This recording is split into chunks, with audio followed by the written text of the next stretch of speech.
Hi అండి. ఈరోజు అయితే మా పండుగడికి ఏమొచ్చి మేతకేమొచ్చి ఇక్కడ ఈ వెదురాకులకు అయితే వచ్చినండి.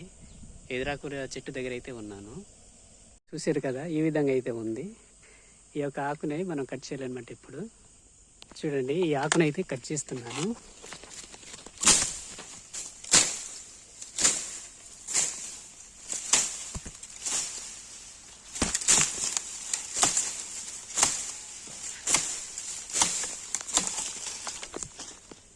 ఈ ఆకు అయితే కట్ చేస్తాను. కట్ చేసుకుని అయితే మరి మోసుకెళ్తున్నాను.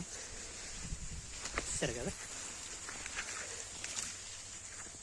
పండుగడైతే ఇక్కడ ఉన్నాడు. ఇది చాలా దొంగ అనమాట. విడిచిపెట్టేస్తే ఎక్కడికో వెళ్ళిపోతాడు తల్లితో కలిసి. అందుకని చెప్పేసి వీడికి కట్టేసి అయితే వేపిస్తున్నాం అనమాట. సరే కదా, ఇలా తింటున్నాడు పండుగడు.